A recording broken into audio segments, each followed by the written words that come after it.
Right, we're live on YouTube. We're a few minutes late this morning, but better late than never, as we like to say.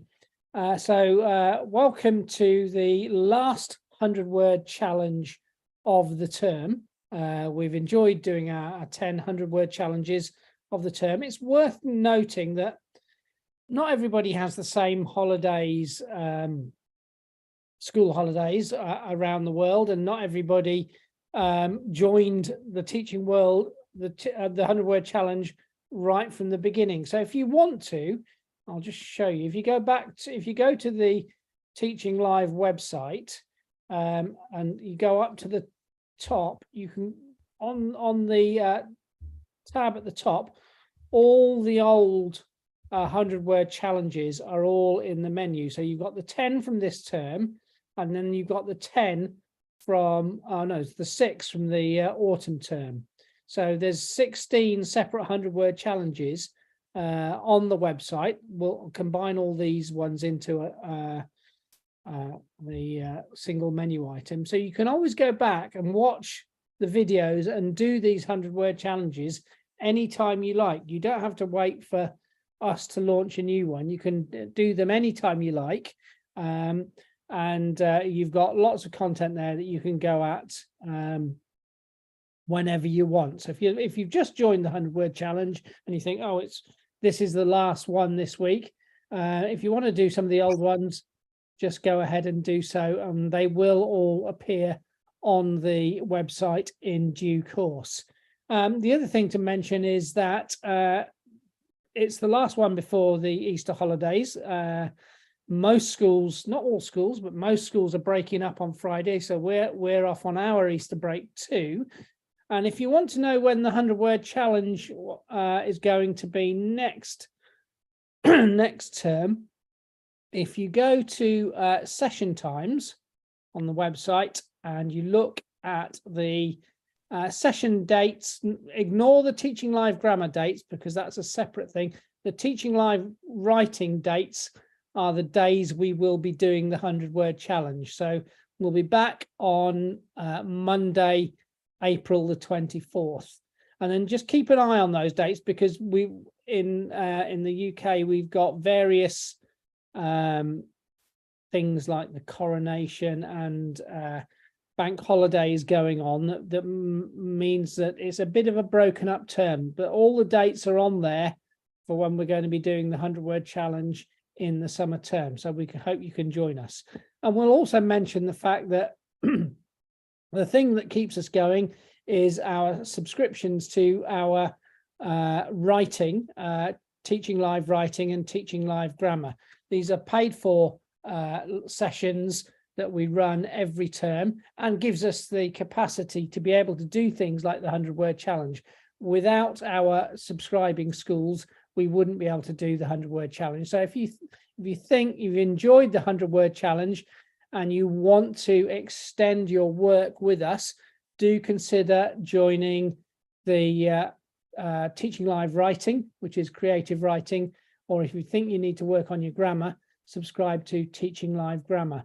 So if you go along to subscribe, all the information for Teaching Live Writing and Teaching Live Grammar is on the website, and it would be great.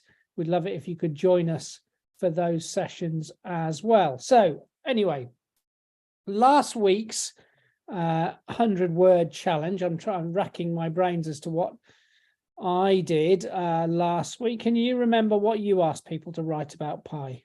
I think I was postcard. You had to have a go at writing a postcard that would completely change the life of the person who received it. And I've got here a postcard from the King, which amused me. Dear Elodie, it says, Elodie, not a name I've heard before. I'm writing to inform you that my royal feet are too cold to go to the coronation, and I'm asking if you would step in for me. I'll tell you everything you need to know. First thing is not to look down, otherwise you'll get a serious injury. The crown is heavy. Next, you have to wear special clothes. You also have to learn how to do a coronation and how to be in the royal family. After my feet warm up, I'll have to do the coronation myself from the king. That would change your life if you had to step in for the king being crowned. So I thought that was a good idea. And I like the bit about don't lean forwards. The crown is very heavy and it would drop on your feet or onto somebody else. So that was my one. What did you do, David? Mine was about finding like the box, or in the teacher's cupboard, the secret box or something, because we all know about the teacher's cupboards, don't we? And the intrigue. No one's allowed in there apart from the teacher. It's like a forbidden world. So I've got one here from Anna at St. Patrick's in Troon, our friends at St. Patrick's. And I like this because, number one, the style it's written in, I think it's great. But actually, it stops on a very important part and it leaves it to your imagination. So here we go. I was running far away from Mr. Lime, books in hand, bag on back, and key in pocket. I ran into the classroom, trying to find a cupboard, the teacher's cupboard. Loud footsteps were getting nearer as I fumbled with the key and lock. Finally, it was open. There it was, the big white box, half hidden with cloths. I went to grab it, but a deafening roar and an opening of the door stopped me. It was Mr. Lime. He was moving fast towards me as I opened the box to see a pair of magical mismatched socks. And it stops. And I kind of want to know what happens next. What a cliffhanger. I know. I can't even in my head work out what it could be. But I'm sure Anna knows. So Anna, what my little challenge to you is, I'd love you to leave a comment under that blog post you've written and write the next part for me, because I'm intrigued to know what a teacher is doing with a magical mismatched pair of socks. There you go, Pie. I love that. I love the rhythm on it. Books in hand, bag on back, and key in pocket. I thought it was very well written. That got real energy. Yeah, well done. Well done, Anna. Great work. That was obviously somebody who's been working hard in our teaching live creative writing sessions there, I think. There was a great piece of writing. So I was doing rules for keeping happy or rules for having a successful life. So this is Seth's from Forest Academy's rules for keeping happy. Number one, stay positive. Number two, really important one, ignore the rude comments people say to you. Number three, see the best in life. Number four, stay healthy. Number five, be kind to others and they'll be kind to you. Number six, be able to help others that are feeling sad. Number seven, be grateful. Number eight, follow your heart and your life's achievements. Number nine, learn to let go. Number 10, don't be negative to yourself. Number 11, connect with others. And number 12, take care of your body. Now, I think if you follow those rules, Seth, and anybody else, I think you'll have a very, very successful life. So yeah, an excellent bit of advice there. So now on to this week's writing challenge. What have you got for us, David? Well, mine is about thinking of a famous person.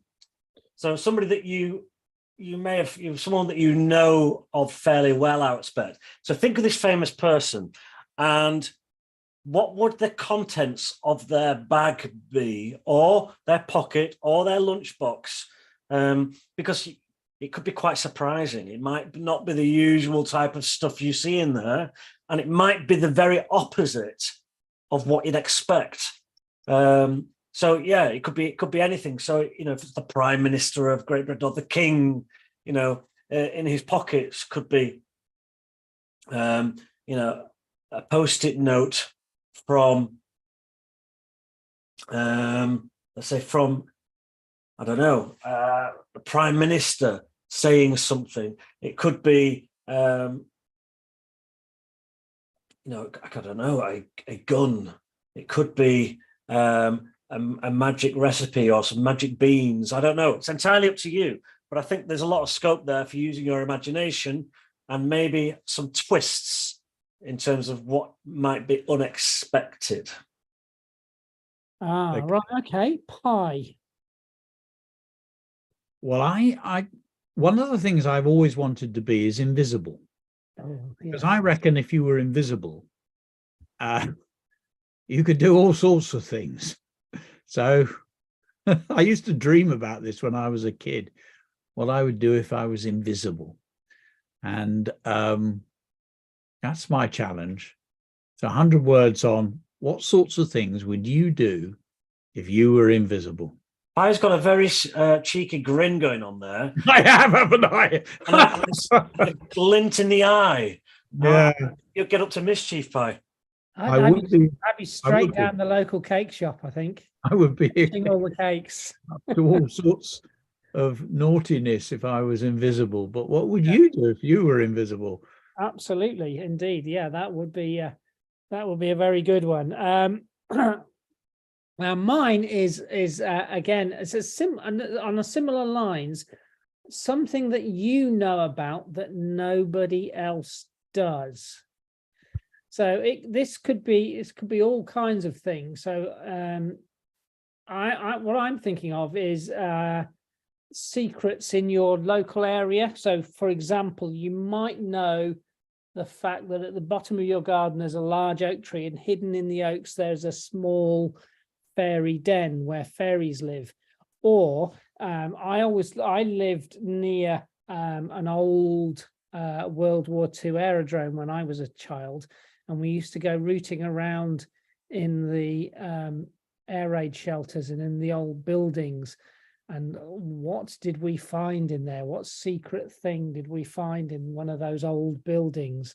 Or you might have an old World War II, an old bunker or castle or a building that's hidden away in the woods and that only you know about. All kinds of things.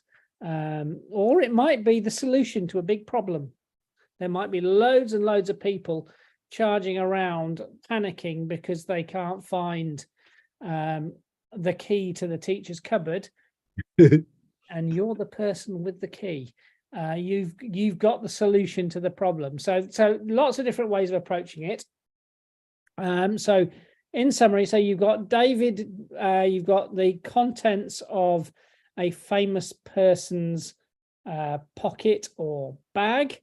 You've got Pie's what would you do if you were invisible? And I think we all know that there would be mayhem in Stroud if Pie was invisible. And mine, you know a secret that nobody else knows. What is it? So that's it from the 100-word challenge for the spring term. We'll be back on, I think I said I'm right in saying April the 24th for next term's 100-week challenge, 100-word challenge. 100-week challenge would be a bit taxing. A bit taxing. For 10 more sessions of the 100-word challenge. We hope you've enjoyed it so far. Keep up your contributions. We enjoy reading them, and we'll see you next term. Bye-bye. Yeah, bye, everyone. Well done. Bye. Have a good day.